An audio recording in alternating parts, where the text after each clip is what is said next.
Hello, everybody. Welcome to Freedom Friday Hour with your host, Plevin, P11, on the KAPOW Radio Show Network. There's so much news out there and there's so much information. It's like, where do you even start? Where do you even begin to have a conversation about what's going on? Warning, the podcast you're about to hear has a unique conservative perspective and may be politically incorrect, containing some controversy in its message.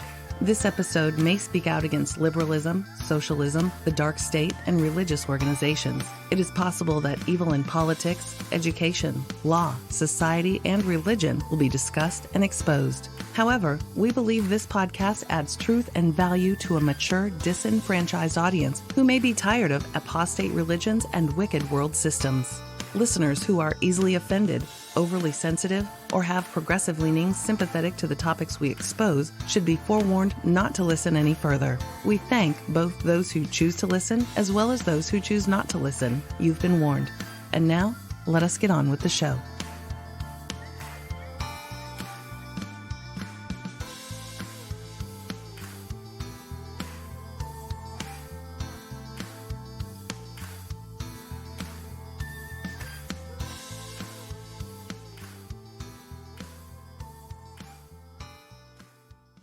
Now, with COVID and the mask wearing, the hand washing, the social distancing, right from the get-go, there was two aspects of that I personally absolutely hated.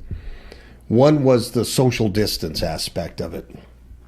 And I kept saying, well, they call it social distance, but it's really a social isolation. It's not just keeping a distance. It's saying, I can't talk to you. I can't even look at you.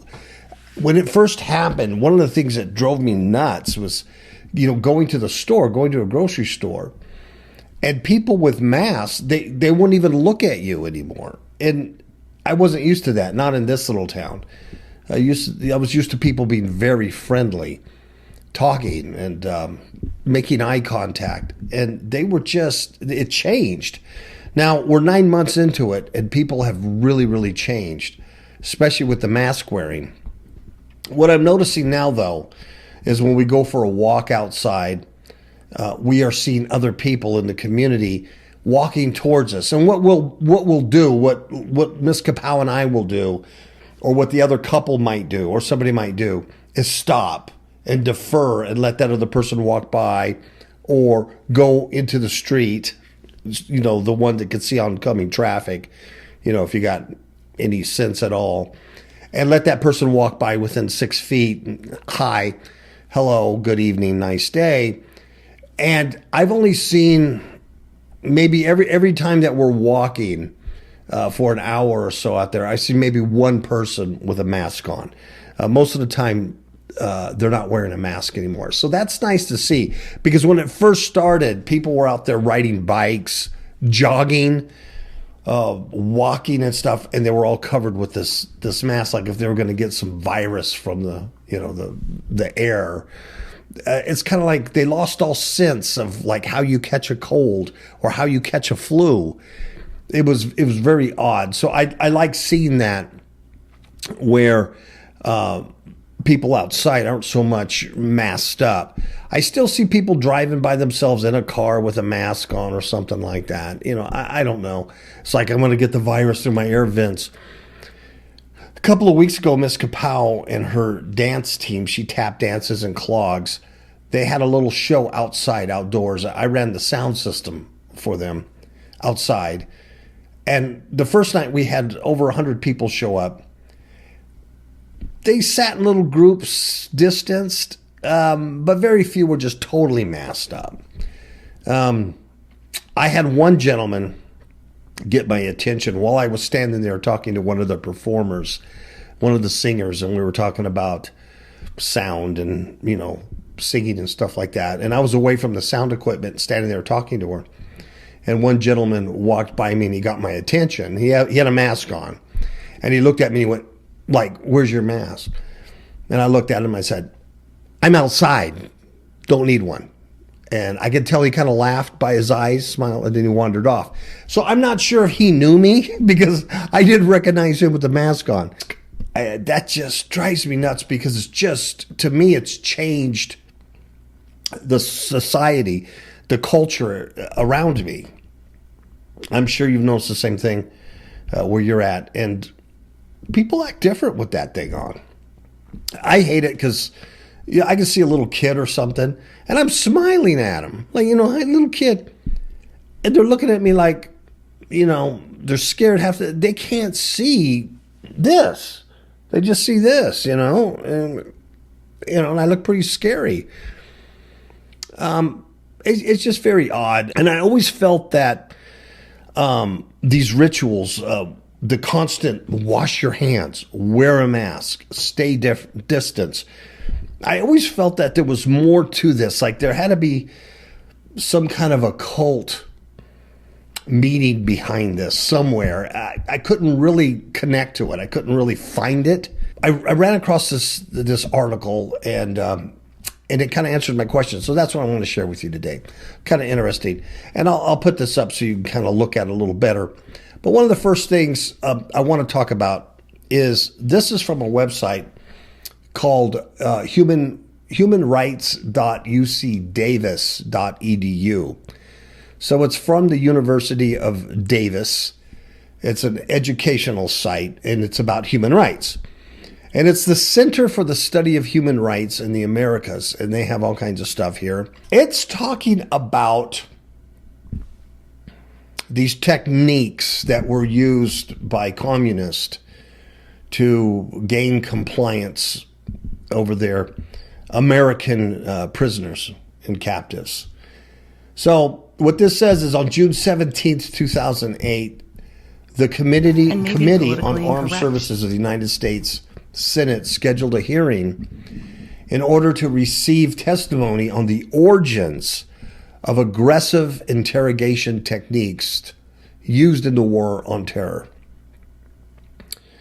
This was intended to be part one of the committee's inquiry into the treatment of detainees in U.S. custody.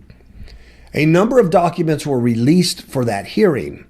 One of them was a January 15th, 2003 memorandum from Navy SERE School, SCRE, Training Specialist and SERE Coordinator.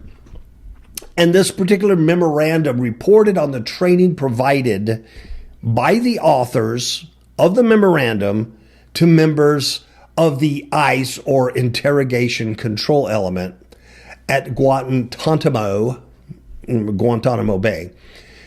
In this memorandum, we read these things. And I'm not going to read the whole thing, but I just want you to know where I'm going with that. We're talking about extreme interrogation techniques that were released in a Senate committee.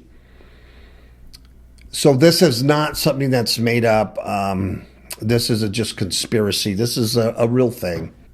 Mr. Ross and I initiated training with an in-depth class on Biderman's principles. The enclosure and the theory and practical application of selected physical pressures. In other words, it's their blue book. And they gave this training to approximately 24 ICE personnel. Once again, ICE stands for Interrogation Control Element. This training was conducted in one of the newly constructed interrogation facilities located at Camp Delta. So let's just go right to the point here and talk about these Biderman principles. As I read this list off and I read these things, there's 8 principles here, proper principles. I want you to keep in mind the isolation, the hand washing, the mask wearing, this kind of thing. As to Biderman's principles proper, they were also released for the hearing of the Armed Services Committee. And they appeared as a table titled Coercive Management Techniques / Biderman's Chart of Coercion. which we transcribe here as follows, okay? So this is something that our military was training interrogators on, and it's extreme interrogating techniques that were used in Guantanamo Bay by our own United States military. And see if this sounds a little familiar about what's happening to us with the COVID reaction. The general method, number one, is isolation. Here's the purposes or the effects of it. Isolation deprives a victim of all social support, of their ability to resist. It develops an intense concern with the self. It makes the victim dependent upon the interrogator. I want you to think about that. So if you're socially isolated, you're quarantined, you're locked down, you're not going to have Easter, you're not going to have Memorial Day, you're not going to have, July 4th, Memorial Day, you're not going to have Labor Day, you're not certainly going to have Thanksgiving, and I guarantee you're not going to have Christmas like you would like. The social isolation deprives you of social support of your family, of social support of your neighbors. And that what that does is it lowers your ability to resist those who are using this against you. Does it develop an intense concern with self? Absolutely. You start thinking only of yourself. And it makes you dependent on the CDC, makes you dependent on your governor, makes you dependent on your health department. It makes you dependent on the media, on the president, on everybody. Here's some variants of isolation. Complete solitary confinement, which we don't have yet. There's complete isolation, and there's also semi-isolation or group isolation. Think about it. Number two on these coercive management techniques on Biderman's chart of coercion is the monopolization of perception. Here's the purpose or the effects of that.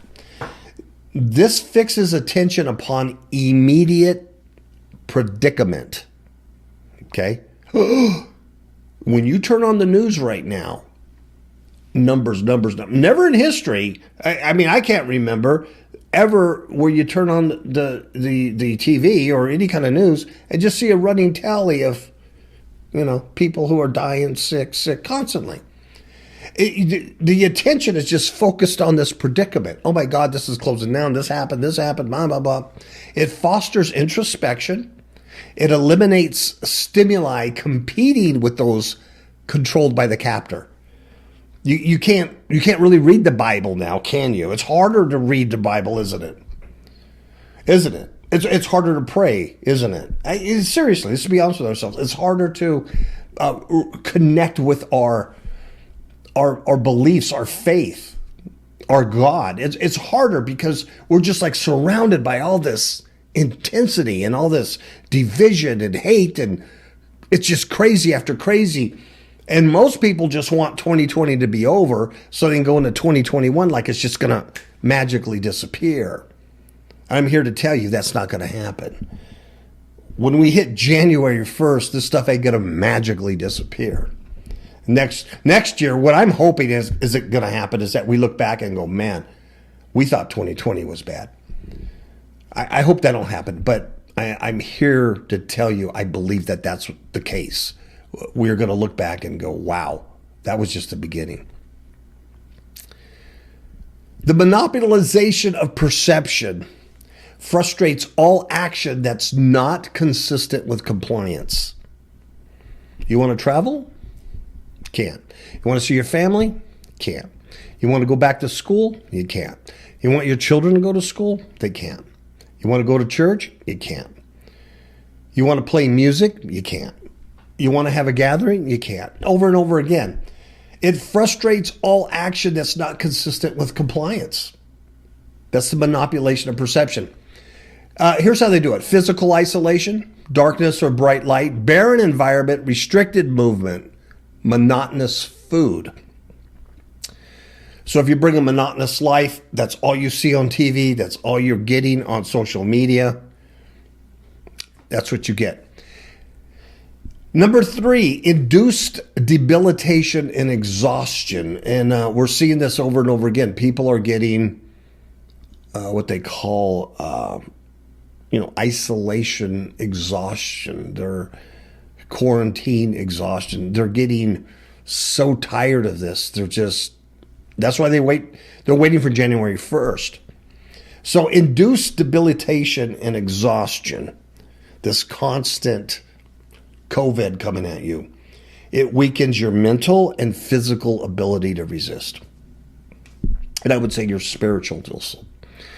And here's how we do that. Semi-starvation, look at your food.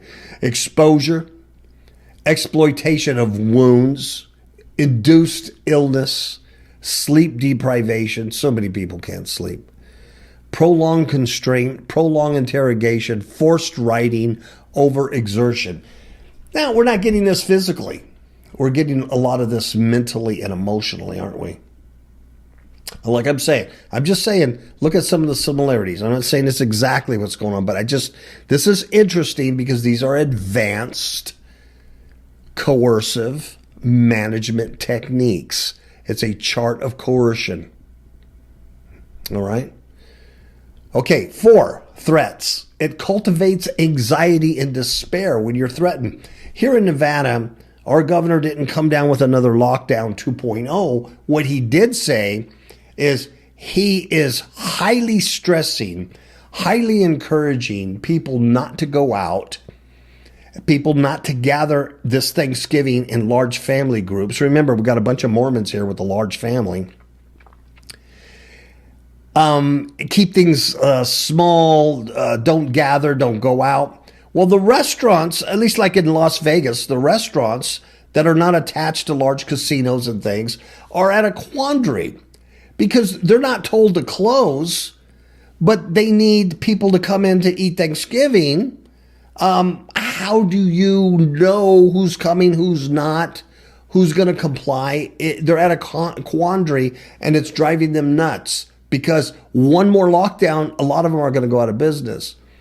You see, so, and what our governor has done is like, I'm not forcing you to do this. I can't force you.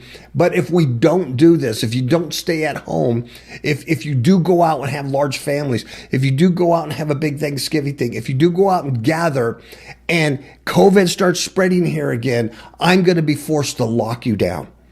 I'm going to be forced to close everything again. And no one wants that. So it's a threat. And it cultivates anxiety. It cultivates fear and despair. Absolutely. And it's all around in this little small town. So many of the things that were scheduled to happen last week, everything's been canceled.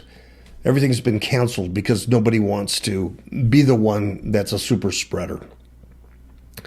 So threats of death, threats of returning, threats of endless interrogation, isolation, threats against your family. There's vague threats, mysterious changes of treatment. That's how it's used. Number 5, occasional indulgences. It provides positive motivation for compliance. It hinders adjustment to deprivation.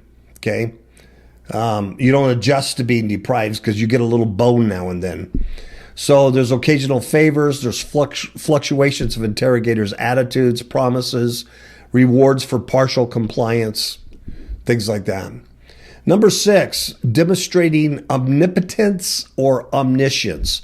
If you know anything about systematic theology and the attributes of God, Yahweh, you know that only God is omnipotent. All-knowing, that means all-knowing, and omniscience, that means all everywhere, all present.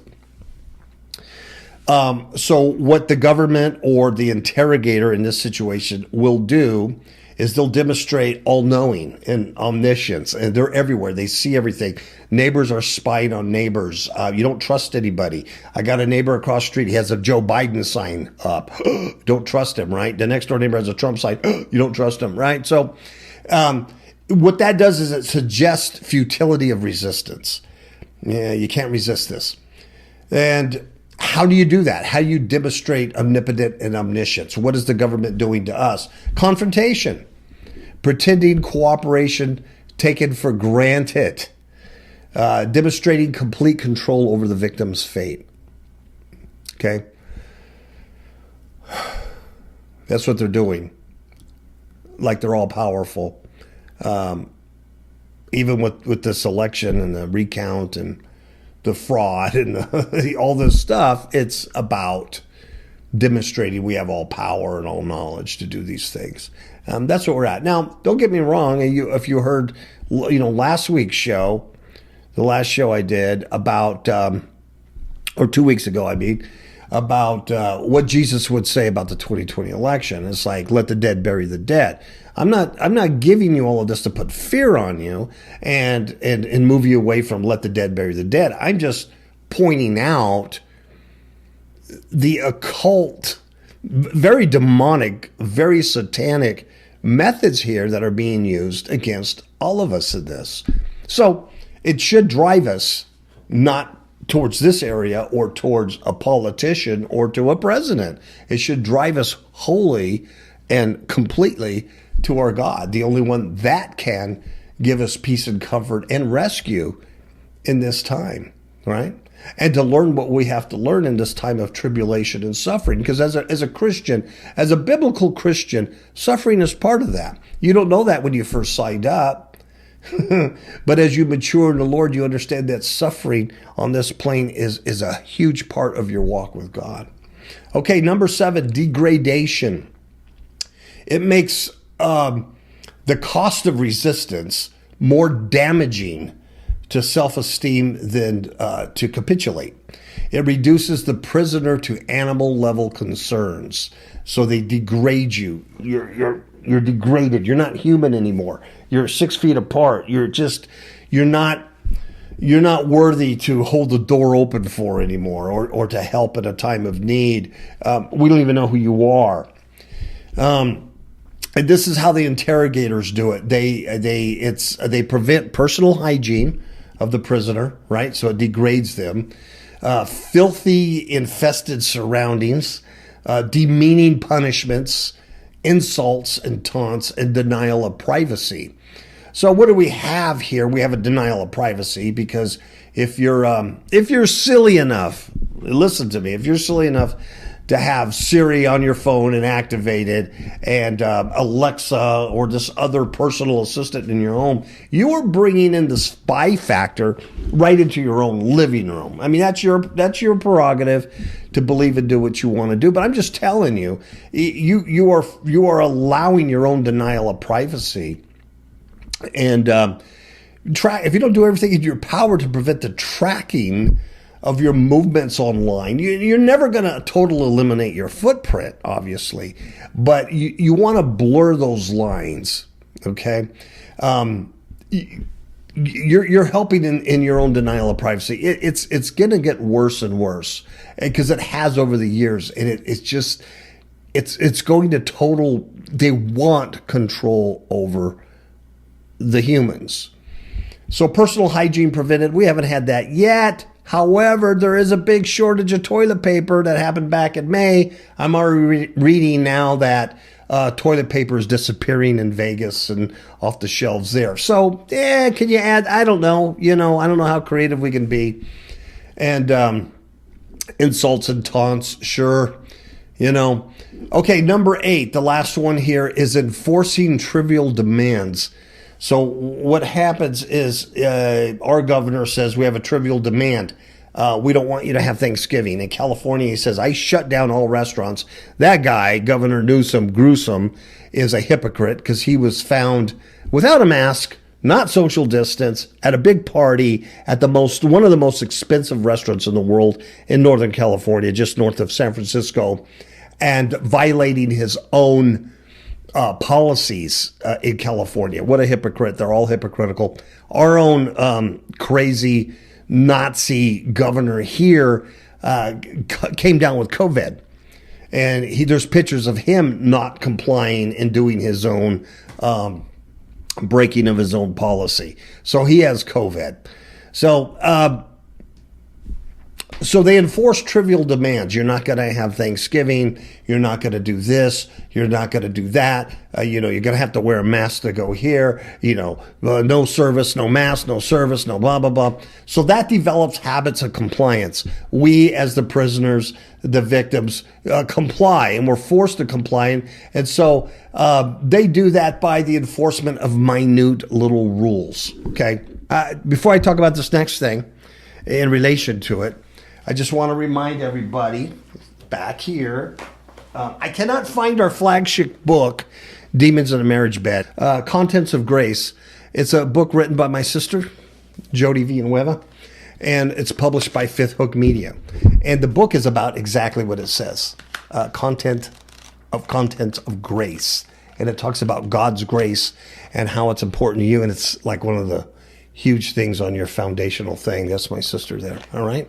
Amazon, ebook, paperback, highly suggested. This is, we have two flagship books. One is Demons in My Marriage Bed that I can't find anywhere. I think the devil stole it. And this is Eyes to See Unseen Enemies. Paul and Linda Villanueva.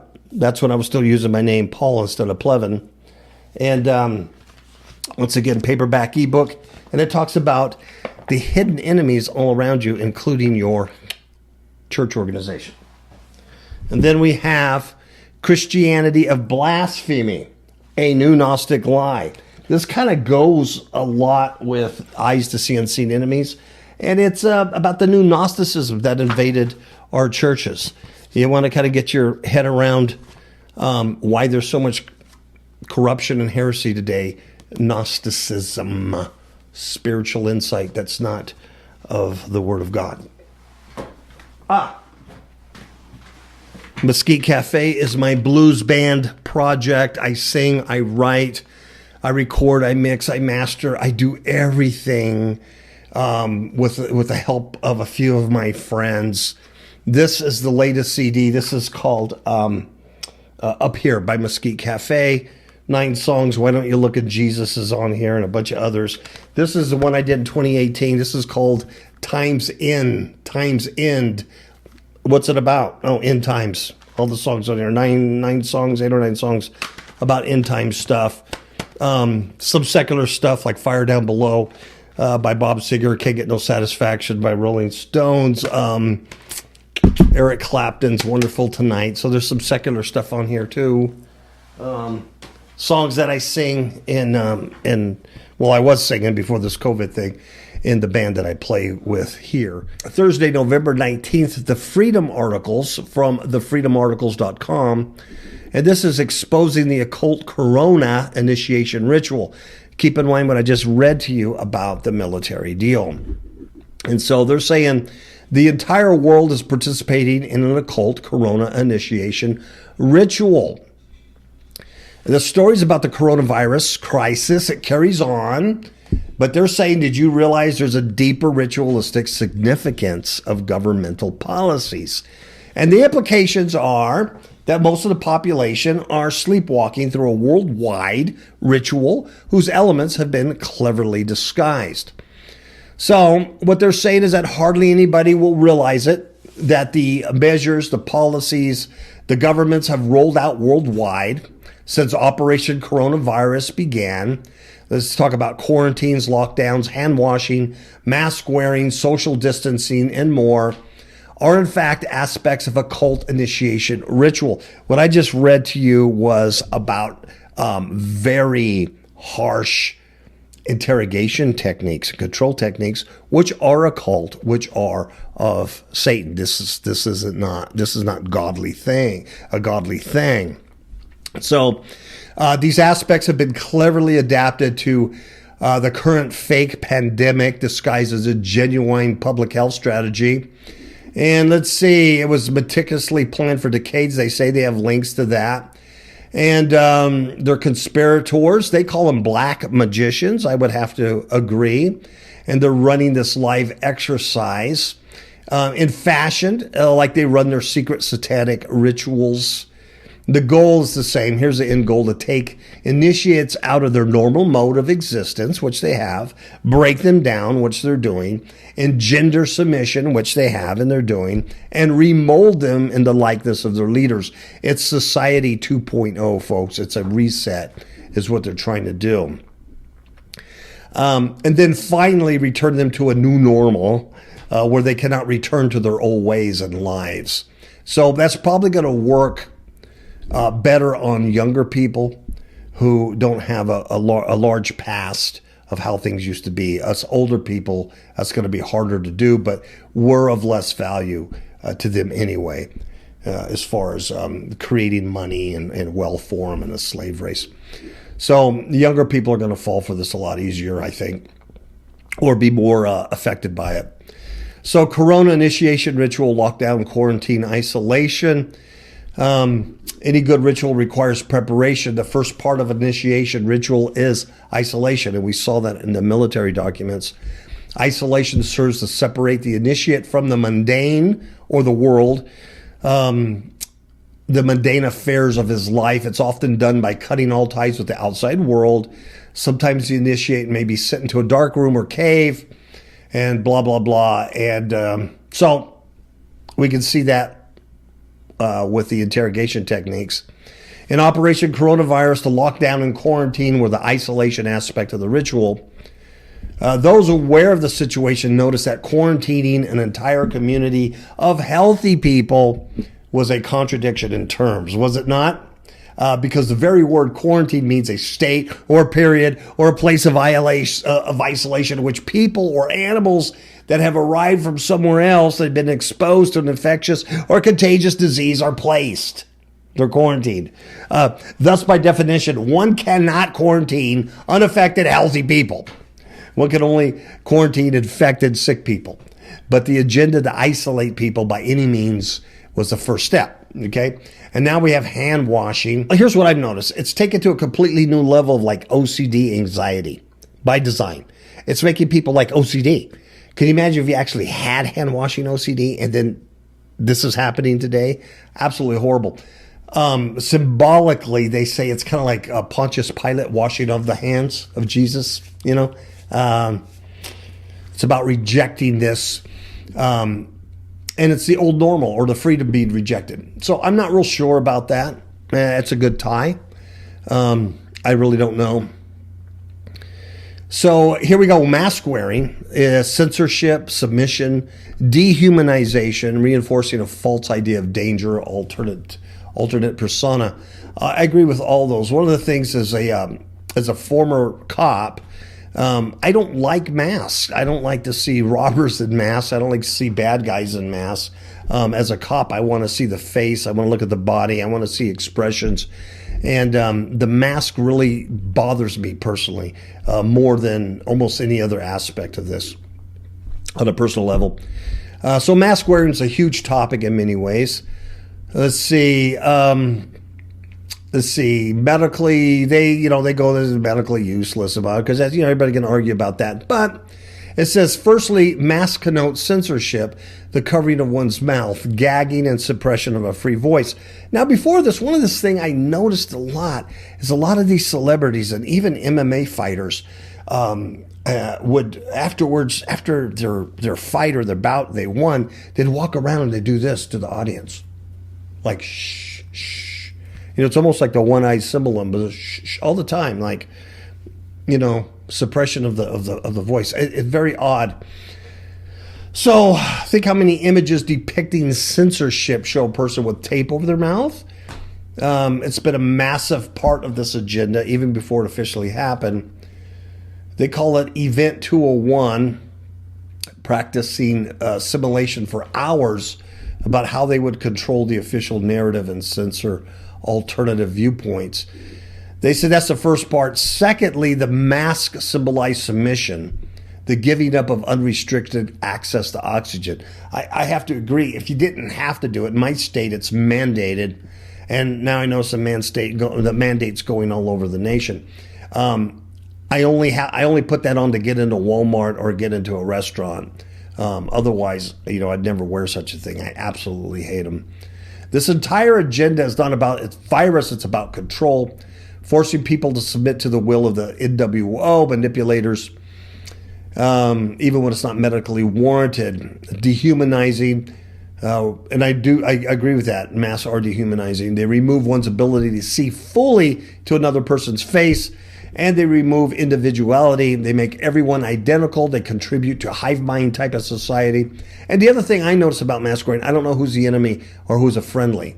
So because I can't get into your head, I don't know if you're, one of them or you think like me.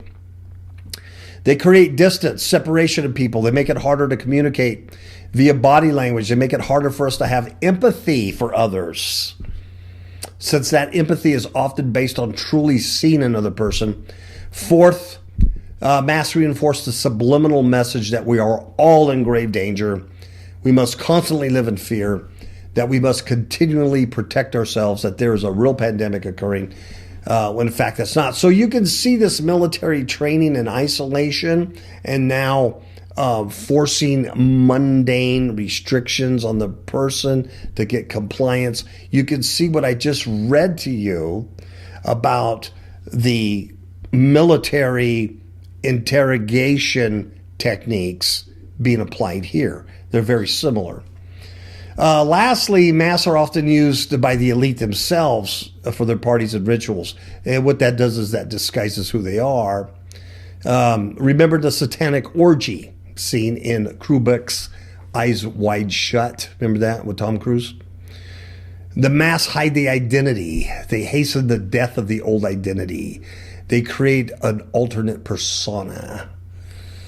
And it ties in with satanic ritual abuse and mind control, where the handler uses torture and abuse to force the victim to disassociate, split their minds off. Yeah, I'm probably well aware of that. Okay, social distancing, the new normal, another initiation. And remember, the first part was isolation and now social distancing, so you don't have the support. Once the ritual heads towards completion, the initiate comes out of the new mode of thinking and a new manner of behaving. And you can already see that. It takes about 2 weeks to form a habit. It takes about 14 days to form a new habit. We're going on 9 months of this, and new habits have been formed by all of us because of this. We had to. So this person, the initiate, is remade in the image of the handlers or manipulators who conducted the ritual. In the case of COVID, the end goal is the new normal, where everyone is permanently separated and disconnected, as well as tested, tracked, contact traced, monitored, surveilled, medicated, and now vaccinated, because that's the big thing coming out now, the vaccination. So wait till that starts happening. Woo! So you better get let the dead bury the dead down into your spirit, man. Whether you agreed with me or not on that last one, I don't care. That's what Jesus said. If you're going to be a Christ follower, you better listen to what he said. He said, let the dead bury the dead. Your concern is not from down here. I'm not trying to scare you and make you concerned down here. I'm trying to tell you that because of what's going down here, your concern better be eternal. Okay? You cannot rely on a politician or a president or your government or your mommy or daddy or anybody else at this point. So social distancing is really anti-social distancing. I agree, 100%. It's about removing the human touch from the interactions. It's that touch that makes us human, and that's gone. So wait till this vaccination crap starts coming out, and people, you're not going to be able to go to school, you're not going to be able to work, you're not going to be able to do this and do this unless you have that medical card clearing you. You probably won't even be able to go to the casinos and gamble without the medical card, or maybe a restaurant. So, just be prepared for stuff like that. And it's not time. It's time. Now's not the time to be embraced in this world and have your hope in this world, because it has fallen apart. The overarching goal of the ritual, it's destroying the old and creating the new. So in this article, they say if they were to sum up the entire Corona initiation ritual with one concept, it would be this old tried and true one: ordo ab chaos, or order out of chaos. The Hegelian dialect problem, reaction, solution, the phoenix rising out of the ashes, all that same stuff. The true purpose of ritual is to alter one's mind and character. It can be done consciously or unconsciously, wittedly or unwittingly. Ritual can be used for white or black magic. You can use this technique to conquer destructive habits within yourself, make a better person, or to do the method to make the world less free, less peaceful, more controlled, more hierarchical place. Okay, so they end this with final thoughts. Operation Coronavirus is a worldwide ritual, and its many elements are highly symbolic. People are being led along as unwitting participants without a clue how they're unconsciously supporting a deeper agenda by cooperating with their own enslavement, acquiescing to ridiculous restrictions, and even actively policing their fellow citizens. The fact that this fake coronavirus pandemic is a ritual is not surprising, given that the inner core of the New World Order are Satanists who practice black magic. Surviving whistleblowers attest some of their satanic rituals involve rape, hunting humans like animals, mass orgies, drinking human blood, cannibalism, child sacrifice. We must remain vigilant to the deeper symbolic aspects of this agenda if we're truly to retain our rights and freedom in the face of this darkness. So, once again, this is Freedom Articles, but I'm not here to scare you or tell you you need to, fight and rip off your mask and, go, do all the recounts for whatever you think you should do. What I'm telling you is, if you're a Christian, if you're a Christ-centered, then you need to listen to Christ more now than you did before. Okay, these pressures and these trials and tribulations are to squeeze you so that you bubble up towards God, because only God, and understanding a high view of God and his attributes, and relying on his word for peace and wisdom and clarification, that's the only thing that's going to get us through this nutty times. All right? It's actually, what I'm trying to do is encourage you. I don't know if I did or not, or if I just blew your mind. I don't know. What I want to do is encourage you to seek your Lord and seek his word and his wisdom, because being eternally minded is the only way you're going to be able to deal with these satanic people creating this ritual, okay? God's always in control, so don't think that he doesn't know what's going on or he's not allowing it. This is how he gets people, humans, to move. Okay? If you don't think you need a savior, you're not going to be looking for one, right? Yeah, at some point in your life, you got to go, I need help. Thank you for listening. We'll talk to you next time.